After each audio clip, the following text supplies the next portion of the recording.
What is going on, YouTube? It is Shouting Zoom here. I hope y'all can hear me. The fan on this bus is very loud.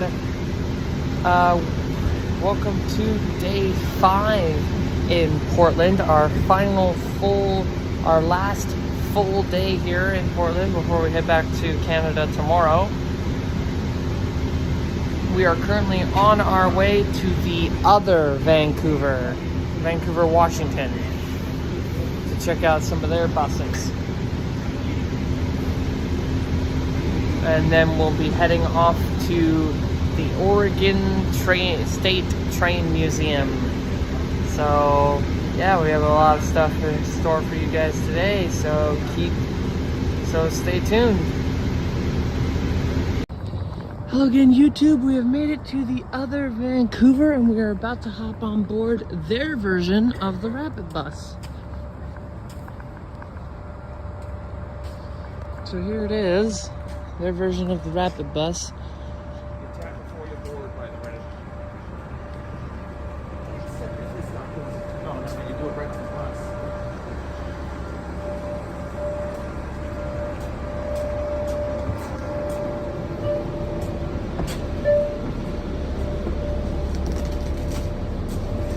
Oh, my back.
Approaching Broadway and 13th Street. Transfer to multiple routes nearby.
Fort Vancouver Lake. Transfer to Route 6 nearby.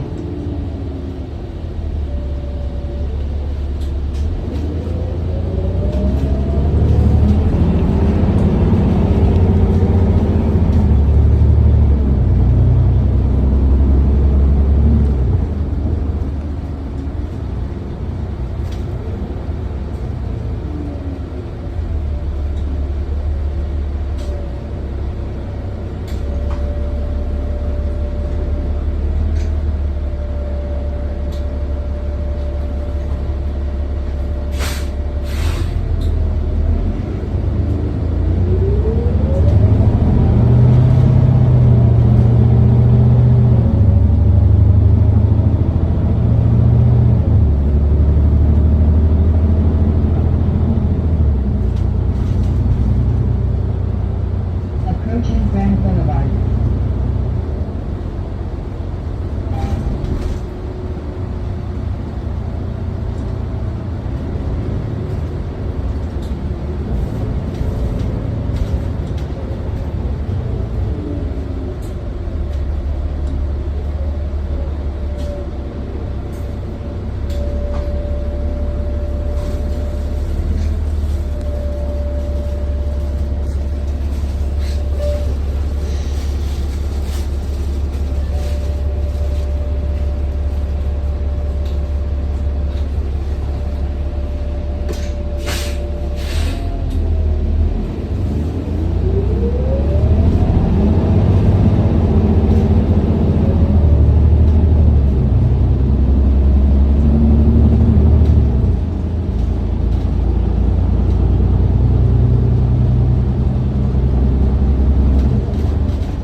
Approaching Todd Road.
32 nearby.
Approaching 78th Avenue.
Approaching 86th Avenue.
Alright, and here we are.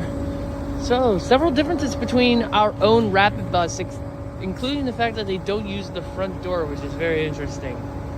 As well as the fact that the ramp is in the middle door. Very interesting. Anyway, I will get back to you guys once something cool happens. Peace.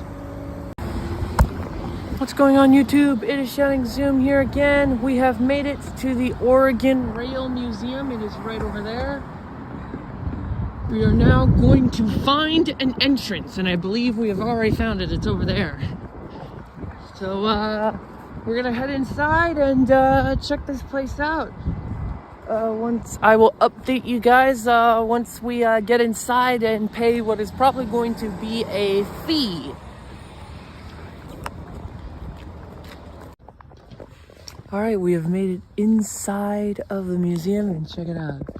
Southern Pacific 449, which is the last survivor of this specific type of SP locomotive. We've also got 700 here.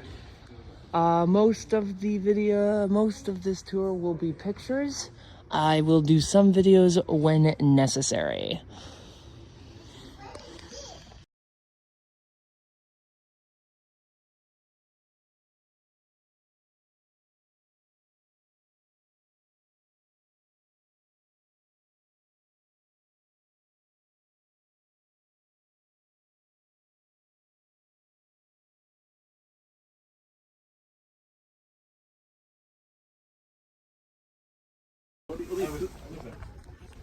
Okay, right, I'm going to fill you in the details.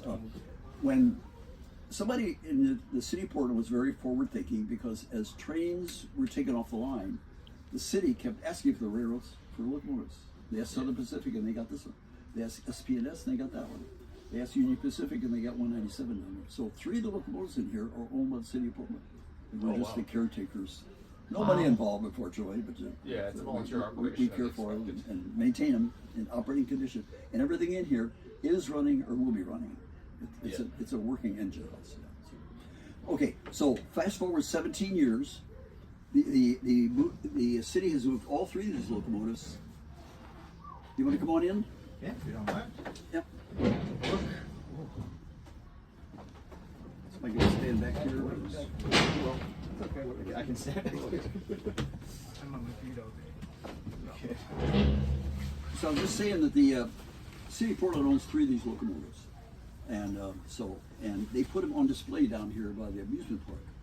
And so fast forward 17 years when they came off of service, and it came time for our 1976 200th anniversary of the country. And they designed this really nice train with its 11 cars of history that people could walk through and everything. And they said, well, why don't we put a steam engine in the front? Wouldn't that be cool? Because it would be, except that there weren't any steam engines left. They were all replaced by diesels. The only ones left were still running were tourist railroads, and they were too small. So they did a nationwide search, came to this one down here and looked at it and said, it's been freshly oiled. We want this one. Turns out a guy from Portland at regular intervals through that 17 years knew the engine, knew the lubrication system, came down here and activated the lubrication system at regular intervals and kept it oiled all that time. And they saw this engine, what it was in shape, bearings were shape, and they said, we want that one. So it took them 6 months. They moved it over to Brooklyn Warehouse, not warehouse, Brooklyn Roundhouse, and brought it up to speed, full operating capability, painted it red, white, and blue, and off it went to 23,000 miles pulling the Freedom Train. There's a big map in the corner over there, a U.S. map, shows the route of the Freedom Train and where it stops once in every state. So this one did everything in red, which was about 2/3 of the route. The Northeast had some clearance problems, they had a smaller engine, and Texas had to have their own locomotive. Lovely. Just because they wanted to be special. Well, Bigger in Texas. And it's got to go bigger, yeah. Yeah, this is definitely the biggest one I've been in. I'd imagine in Texas, he's a big boy. well, yeah. Okay, so let me get you some specifics. This is the throttle. Squeeze and pull, and it ratchets all the way back up to here at full speed. This is the engine brake and the train brake and the power reverse. No more Johnson bars. A whistle and a horn and a sand. I'm sorry. bell. This is the bell. Horn, bell, and sand. This is the sand. Everybody knows about sand? Yeah. Yeah, For traction when going up hills. Yeah. I'm a bit of a nerd. Yeah, it's a sand dome on top with tubes going down right to the top of the rail, right in front of the wheels. If you're slipping or anything, you can lay sand down. Regain But this locomotive regain your traction. has a whistle and a horn. I think so, yeah. Right now. And it is operable. Well, when there's steam up, yes, right? Yes, I'm this... not gonna blow, I can't blow it now. Yeah. Yeah, this whole locomotive, though, is operable. Like, Yes, it it can is. move. Wow, Yeah. that is You amazing. Give us a day or two to build up pressure of 300 psi, and she's ready to go. Wow, amazing. All inspections are complete. Yeah. That's pretty impressive. So, and then they also have the ability to MU, which means multiple unit control a diesel hooked in back here from this box right here. Oh, yeah. 1 through 8 drives. 1 through 8. This is a radio for contacting the outside world, and back here, hidden away, is a recorder, a speedometer, and it goes up to 100 miles an hour. And I'm told this locomotive can do 100 miles an hour, maybe even clocked at 104. Max out the gauge. Speed! That's pretty impressive. Its main task was to pull a very high-class passenger train from San Francisco to Los Angeles and back and forth. So I imagine there's some long straightaways, and he's running behind time, and he just, opens up the Sender, yeah. Better than they do nowadays on that sand. Yeah, right. Well, they're limited to, what, 79. So, okay. Any questions on this part? Oh, this is the main gauge, the oil, the water pressure gauge, which is repeated there by the firemen. Yeah. So, okay, I'm going to switch to up here. These are called appliances, and appliances is a railroad lingo term meaning things that run by steam besides propulsion. Like dynamos up here. There's 3 dynamos that they are steam-driven electrical generators to provide lights. Yeah. And the big spotlight front and the Morris light up front. The air pump one over there provides power for the braking system. The air hose that goes all the way back to the train.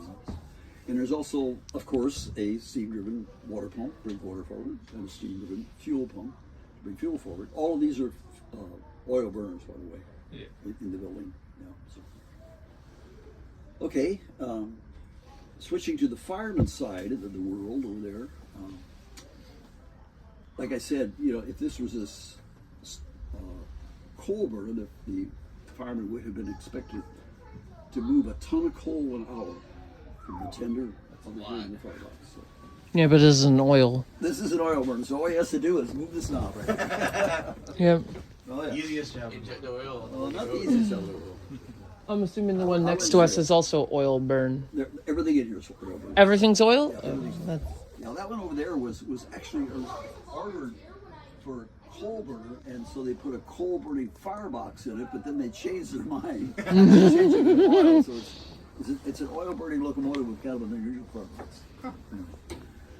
Yeah, but everything, this one was ordered from day one as an oil burner.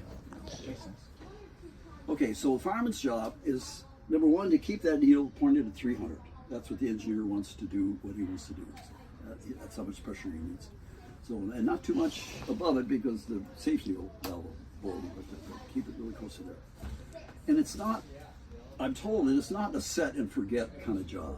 It's a constant moving, because every time the engineer does something over here, reflects upon there, and he usually has to make an adjustment over here. So if you're accelerating or deaccelerating or going up hills or down hills, engineers moving, doing things, and he is too. So, but in between that time, he's got to watch for signals on that side of the train, while the engineer also has to do time out here. I mean, it's little tiny windows here that you can't see much. But I guess you spend a lot of time with your head out the window. But you don't see anything. If you've got a long straightaway, you don't see what's going on down there. So, curves are better. Curves are better. You can actually see what's going on. Yeah, right. Okay. But the other job for the fireman is, to me, the most important one. And that's to keep you from being killed. Is to maintain water level. If you know anything about boilers, if your water level gets too low, it's going to blow big time. I have seen a picture in a train book of a track and wheels and a frame, and the boiler's 200 feet away. So that's what happens when it blasts. You don't want that to happen. Crew does not survive. So they they do two primary things. That are the first two are oriented towards the fireman's seat, Yeah. and that's a glass gauge right here, glass tube right here, and a glass tube right here. All three of these columns have the same water in it. So if this primary is, you can shut it down and use this one. If this one's broken, turns it down. It's so important that they have installed a third way to do it. And the third way are these three knobs up here. If you could manually open the top one, if you get water coming out, you know it's full. If you open the bottom and nothing comes out, you know you're in trouble. So you better get some water. That's what those little funnels are for? To, like, Yeah, fix right. those drips It's just, to feed I don't know where that goes, but I'm sure they don't take out very much water. Yeah. But, That's a just great put little it in the funnel manual. and down somewhere. I don't know. So that's the backup. Do they also have a level indicator there too? Tank level indicator? What's that? Behind the throttle, there's a tank. Well, yeah. This tells you how much water is in the tender. Oh, in the tender. Yeah, in the tender. Yeah, right. Yeah. So that's all I have to say, except for this box right here. This box is another sand box. It's sand, but it's for a different use, and that is there's a big firebox right here. But you know this is not the firebox that you're looking at. You're looking at a water tank that surrounds the firebox. So the firebox is another few inches on the other side of this plate right here. So anyway, there's a big fire going on in there, and there's and the draft with the steam coming out the stack helps pull this fire through all these tubes that connect the firebox and the smoke box. The more hot tubes you have in that water, the better, faster it's going to steam. And that's helped by the exhaust from the cylinder, which goes out the stack. There's still some remaining pressure when that happens. As you can see, any locomotive going down, you can see the pressure of this stuff coming out. And that helps create a draft to help pull that air through, that hot air through all those tubes. If there's ever any indication that the tubes are not performing correctly, you can grab a couple handfuls of sand and throw it in the firebox, and the draft will take them and run them through those tubes and out the stack, and in effect sandblast those tubes and remove any impurities in there. So it can give you a more efficient tar or anything in there. You just right. Yeah. And the footnote to this is that in an emergency, this could be a litter box too. shove it in the fire. And No, well, so on that high note, that's my conclusion. yeah. Wow. So that is the complete history of this locomotive right here. This SP locomotive was used for the Freedom Train. So yeah, very, very cool. Anyway, let's continue taking a look around.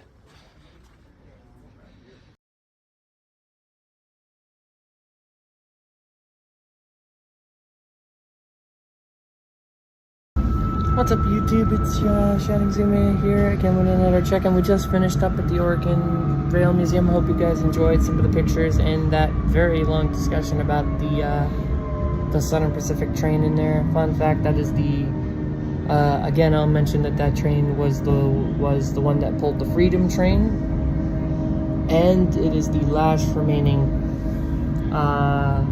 type of locomotive anywhere in North America. That's the only one, which is pretty cool. And now we are going nowhere in particular.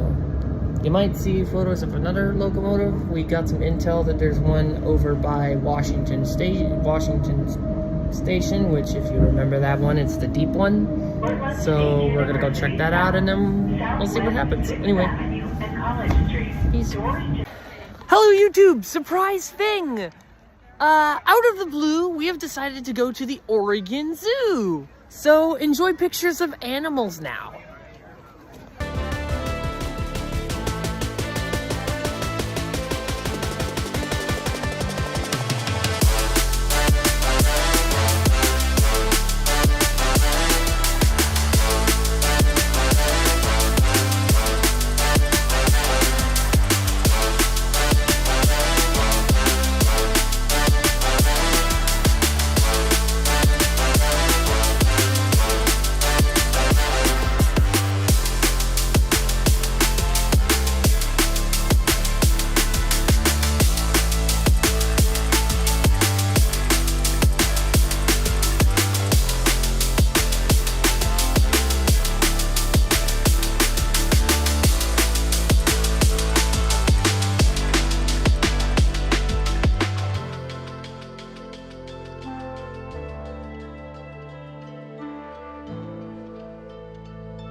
their track for the tourist operation, just like in South Dakota, the Chicago, Burlington, and Quincy used to do for the Blackville Central Railroad, which has been running for Wow. since the 1920s, I guess.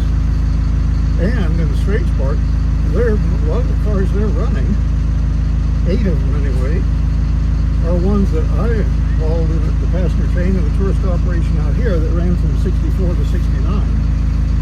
And they all went to South Dakota. And most of them were built in 1908 for interurban service, electric railways, in the Willamette River Valley here. Yeah.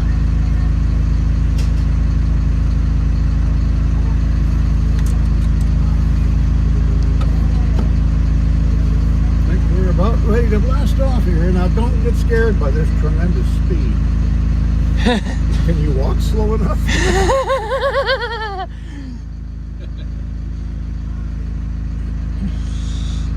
The windshields are from a 1952 Buick. Oh, wow. Unavailable anymore. That's pretty cool. There's about 2 inches cut off of each side Yeah. to get it narrow enough. But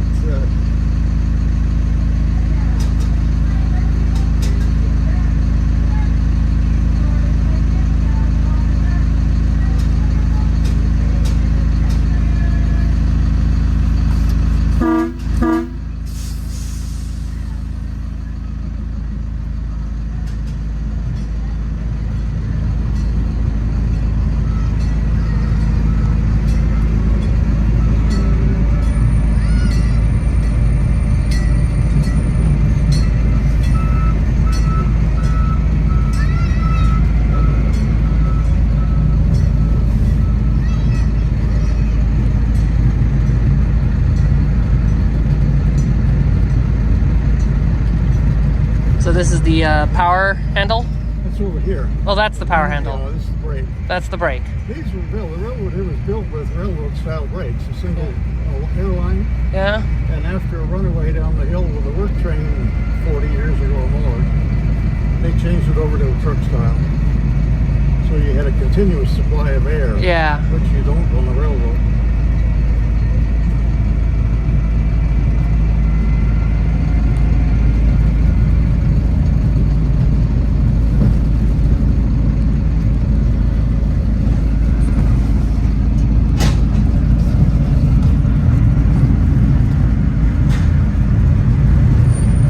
Don't get overwhelmed now by this 2,608 foot long run.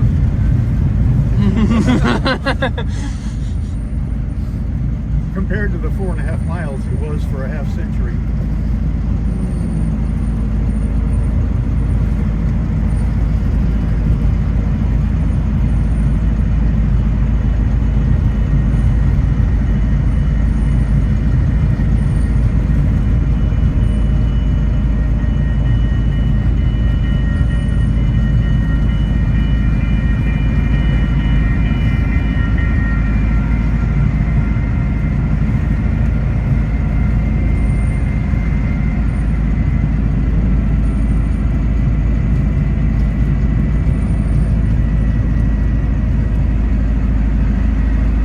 Spring is effectively sprung in Portland. The pussy willows are coming out today.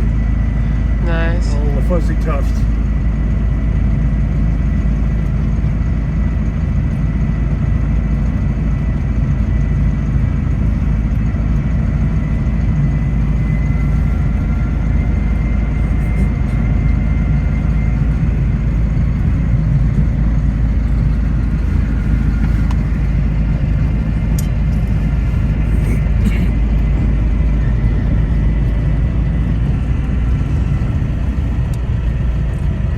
Good afternoon, ladies and gentlemen, girls and boys, and welcome aboard to the Washington Park and Zoo Railway from your engineer, Jim.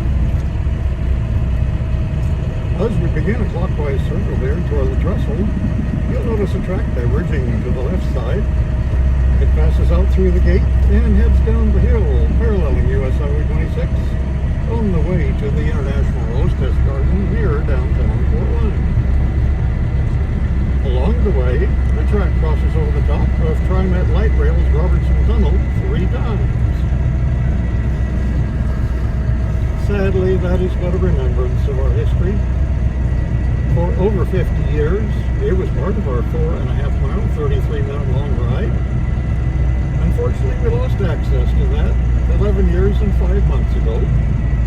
And so nowadays all we can bring to you is less than a half mile at very low speed. But thanks anyway for coming to visit with us today on the Washburn Park Kansas Railway as you visit the zoo. Historically speaking, on busy summer weekends, we would be running 3 trains almost all day long, carrying more than 3,000 visitors from the zoo to the Rose Garden and return every day.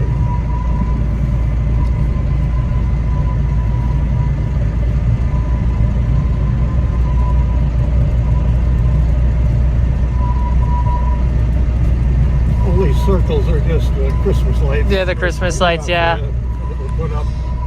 It's so many of them now. It'll be probably March or April before they get taken down. Yeah. It's unfortunate you guys lost access to the longer track. Hopefully, maybe with the right push, you guys can get that back. It's hard to say. It's all politics. Totally politics. Totally politics, yeah. Came out of service because after 50 years, one culvert was rusting out. Yeah. And it could have been done in 2 weeks or less. Just one bumper. It was just one culvert.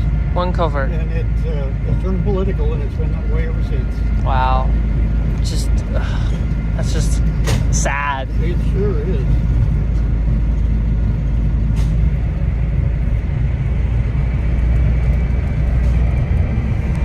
We have something similar to this in Vancouver.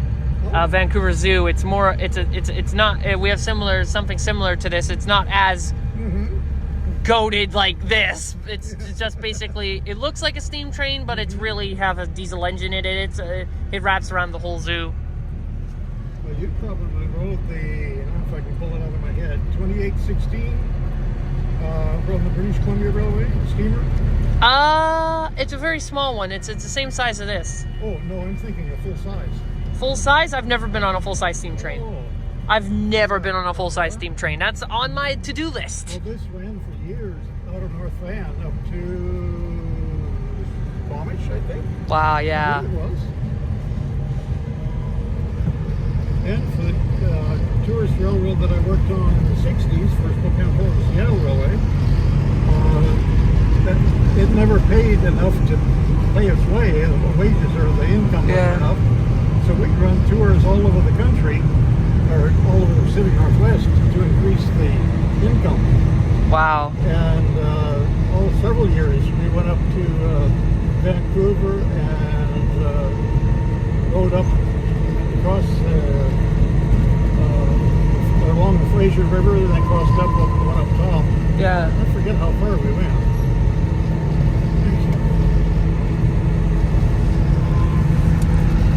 Looking to your left side now, you will see just keeping out of the engine. Well, let me correct that. The manager will pull it out. You'll see this new locomotive sitting here. It was built to celebrate the centennial of the state of Oregon in 1950. It's about a 5/8 size.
only have to spot within about 3 inches here for the wheelchair ramp. Right. So wait, where's the throttle? This is the throttle over here. It's just wide open. Well, no, it's actually closed. It's just it's a rheostat. It's an electric circuit to the engine back So there. how does you move? So, well, on the floor, it's a deadman pedal. Oh. And if you let up on that, you won't go anywhere. Just like regular railroad. Just like a regular railroad. So instead of closing the throttle, you just leave it open and just hit the dead man switch. That's pretty cool. Well, no, we close the throttle. We close the throttle, yeah. Because if your throttle's open a ways and you're going along, and if your foot slips off of that, you're going to come to a sudden stop. Yeah. So, well, I'm glad I could make a day for Yeah, you thank guys. you so much. I really appreciate it, man. Jim? So it's Zach, and that's Bailey trying to get out. Thank you so much.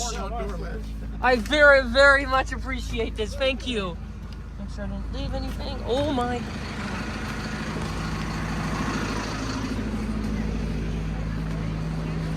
That was cool. That was. Holy crap, YouTube. So we just rode this train. You'll see the footage. You probably saw the footage before that, but then we were speaking with the engineer and he just offered us to ride in the freaking cab. That just checked a fucking bucket list item off for me. That was awesome. I will speak to you guys later.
Northbound, yellow, the doors are closing. Train departing.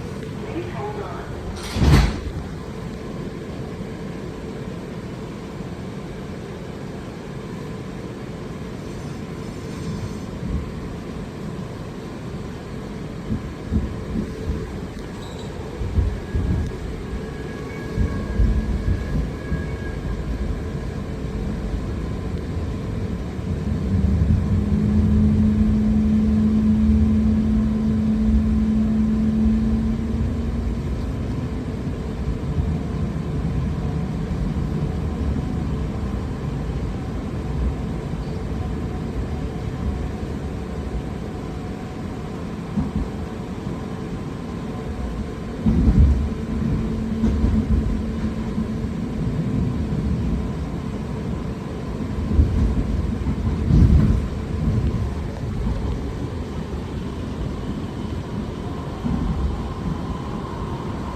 it because seats are kind of good for filming.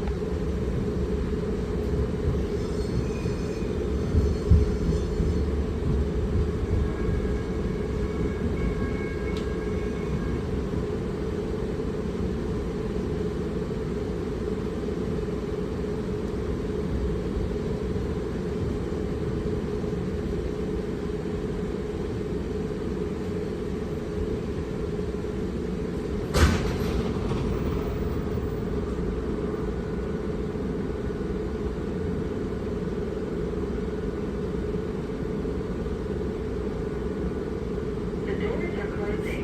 Train departing. Please hold on.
The doors are closing. Train departing. Please hold on.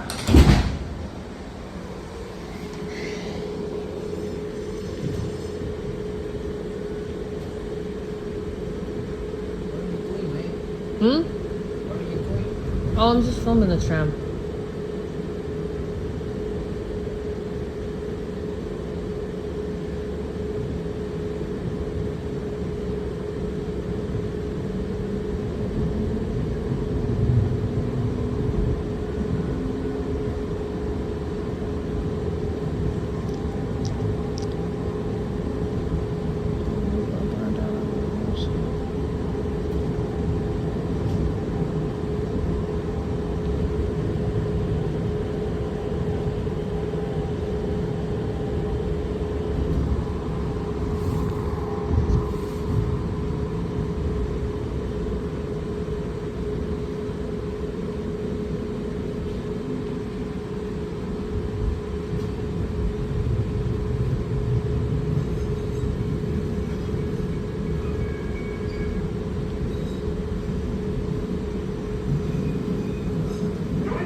The doors are closing.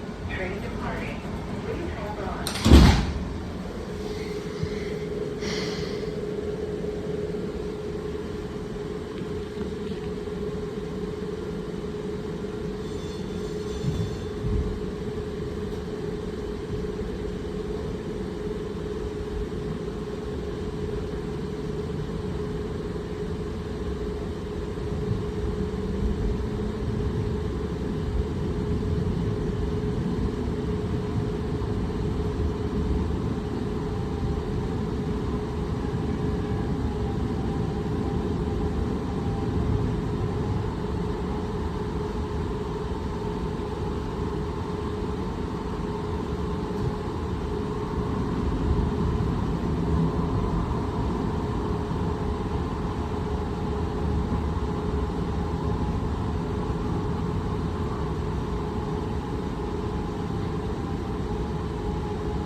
The doors are closing.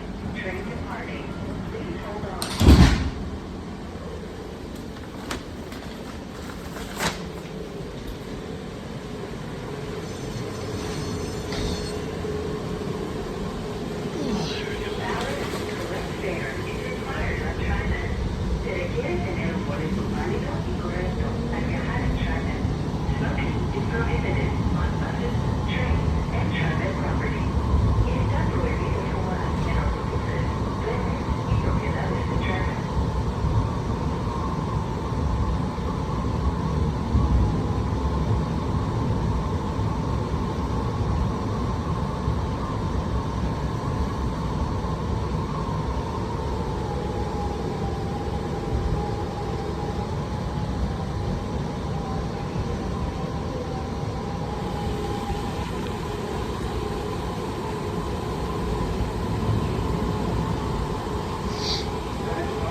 Northbound Yellow Line train to Portland Expo Center.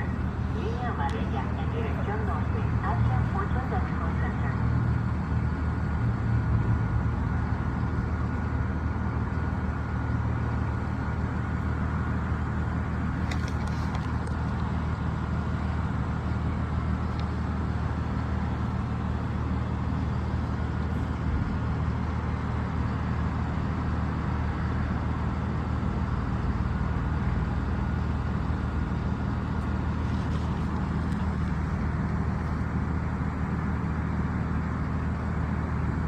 The doors are closing. Train departing. Please hold on.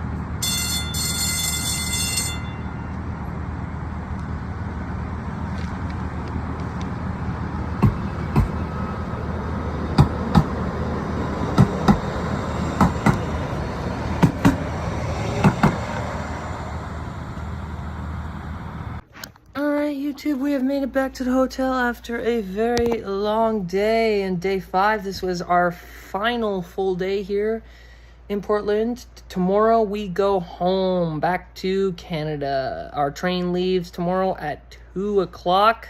So we're going to be at the station probably at around 1, maybe 12:45. And depending on what happens. And yeah, we might get a Talgo too. So hopefully we do, because that would be awesome. If we do get a Talgo, there'll be a second train car set tour. If we don't, I won't even bother with the train set tour because we already did it on the way down.